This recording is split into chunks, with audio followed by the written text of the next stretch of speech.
നാക്കേലും കയറി കടിച്ച്. കാട്ടിലാണെങ്കിൽ ഒറ്റ വിളി വിളിച്ചാൽ മതി, എക്കോ അടിച്ചങ്ങ് പോയേനായിരുന്നു. നാട്ടിൽ വന്ന് വിളിച്ച് വിളിച്ച് തൊണ്ട കീറി കൊരവള്ളി ഇപ്പൊ പൊട്ടിയേനായിരുന്നു.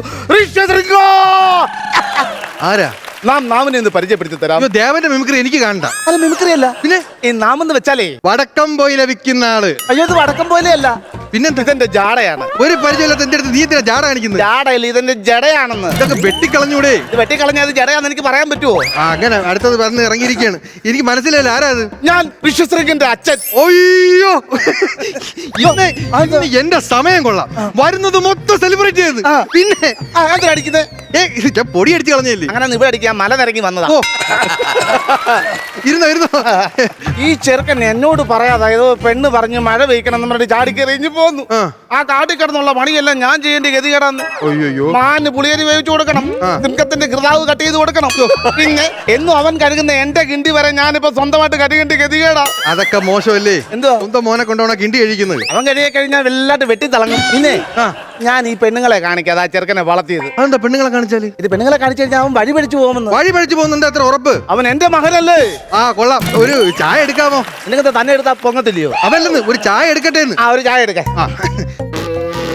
അതെന്താ അടുപ്പിലൂതിയത്? ആ, ചാരം പറഞ്ഞുകൊണ്ട് ഇത് രക്ഷപ്പെട്ടു. പെട്ടെന്ന് ചായ എടുത്താ. അടുപ്പം കൂട്ടണോ? അടുപ്പം കൂട്ടിക്കോ. മധുരം കൂട്ടണോ? മധുരം കൂട്ടിക്കോ. പാല് കൂട്ടണോ? പാല് കൂട്ടിക്കോ, പക്ഷെ കണക്ക് മാത്രം കൂട്ടല്ലേ. പിടിച്ചേ. ആ, കിണ്ണം ചായ. നിങ്ങളുടെ ചെറുക്കൻ ഏട്ടാ, ഇങ്ങോട്ട് വേടാ. എടാ, ഇല്ലാത്ത മന്ത്രം പഠിപ്പിച്ച് ഉള്ള സംസ്കൃതത്തിന്റെ എനിക്കറിയാത്ത സംഭവങ്ങളെല്ലാം നിന്നെ പഠിപ്പിച്ച് തന്നത് കണ്ടോന്റെ ചായക്കട വന്ന് വെള്ളം കോരാനാണോടാ? അടിക്കരുത്. യാഗം കഴിഞ്ഞ് പെണ്ണുങ്ങളൊക്കെ വരുന്നതാ. അടിക്കരുത്. വൈശാലിയുടെ കൂട്ടുകാരൊക്കെ വരുന്നതാ.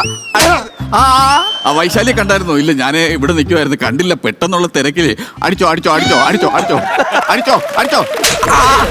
ഓക്കെ, നീ ഒരു പെണ്ണ് വിളിച്ചപ്പോ അവിടെ പുറകെ കയറി വന്നിട്ടാടാ. അച്ഛാ, ഞാനായണ്ട് അവളുടെ പിറകെ ഇങ്ങനെ നടന്നേ വന്നോളാന്. അച്ഛനായിരുന്നെങ്കിൽ എങ്ങനെ വരുമായിരുന്നറിയോ? ഒരു ഓട്ടോ വിളിച്ചിട്ട് തല വെളിയിട്ട് ഇങ്ങനെ വന്നാൻ അവളെ പിറകെ. എടാ, ഞാൻ നിന്നെ പെണ്ണുങ്ങളെ കാണിക്കാതെ വളർത്തിയല്ലേ, എനിക്കൊരു ലക്ഷ്യമുണ്ട്. എന്ത് ലക്ഷ്യം? ഞാൻ ഏതെങ്കിലും അവള് വരെ വീട്ടിൽ വിളിച്ചു വരുത്തിയാ നിനക്ക് കണ്ടാ തിരിച്ചറിയില്ലല്ലോ. അല്ല, അപ്പൊ കഴിഞ്ഞ പ്രാവശ്യം ഒരാൾ വന്നായിരുന്നല്ലോ, ഒരു സ്വാമി. നീളം ഒരു സൈഡും 4 ചുവന്ന പൊട്ടും മാത്രമല്ല, നടന്നു പോയപ്പോ ഒരു കുണുക്കം ഉണ്ടായിരുന്നു. അച്ഛനെ പറ്റി അനാവശ്യം പറയില്ല. അച്ഛനെ സംശയിക്കില്ലേ? അച്ഛന് മര്യാദയ്ക്ക് എന്നോട് കാട്ടിലോട്ട് വരാൻ നോക്ക്. അച്ഛൻ വന്നേ. ഞാൻ വൈശാലി ഇല്ലാതെ എനിക്ക് വരാൻ പറ്റത്തില്ല. എനിക്ക് അത്ര ഇഷ്ടമാണ് അച്ഛാ. എടാ, വിശ്വാമിശ്രം പറയാ എന്നോട് പറഞ്ഞ് നിന്നെ പറഞ്ഞ് ഉപദേശിക്കാൻ കണ്ട പെണ്ണുങ്ങളുടെ പുറകെ പോകുന്നുണ്ട്. ആരാ പറഞ്ഞ? വിശ്വാമിശ്ര മഹർഷി. ഈ പുള്ളി വേറൊരു മേനക്ക് വന്ന് നൃത്തം ചെയ്യപ്പോ എടുത്താൽ ഓടിയ ആളല്ലേ? ഈ പുള്ളിയാണ് എന്നെ ഉപദേശിക്കാൻ നിൽക്കുന്നത്. നീ പറഞ്ഞിട്ട് കാര്യമുണ്ടോ? ഞാൻ വരത്തില്ല. വരാനാ പറഞ്ഞത്? ഞാൻ വരത്തില്ല. എടാ, എന്റെ പുറകെ വരാൻ. അച്ഛൻ മുമ്പേ ആടാ. അതാ എന്റെ പുറകെ പറഞ്ഞ, ഞാൻ നിന്റെ പുറകെ വരാം.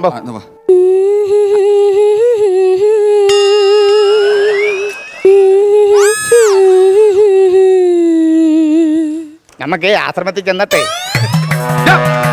എങ്ങോട്ട് പോവാ നീ? അല്ല, ഞാൻ വരാന്ന്. ഒരു യാത്രയെങ്കിലും പറഞ്ഞിട്ട് വരട്ടെ അച്ഛാ. പൊട്ടി ഞാൻ കൊല്ലും നിന്നെ. മര്യാദക്ക് എന്നെ പറയാടാ. നടക്കച്ചേ. അവിടെ ചെന്നിട്ട് വേണം മറ്റേ സംഭവങ്ങളെല്ലാം ചെയ്തിട്ടേ എല്ലാ കാര്യങ്ങളും. എന്റെ പുറകെ വരാനെ കൊണ്ടെന്ന്. ഇല്ല, എനിക്ക് വരാൻ പറ്റത്തില്ല അച്ഛാ. എനിക്ക് വൈശാലി അത്രയ്ക്ക് ഇഷ്ടമാണെന്ന്. നീ ഇനി വൈശാലി ഓർക്കാൻ പാടില്ല. എന്ത്?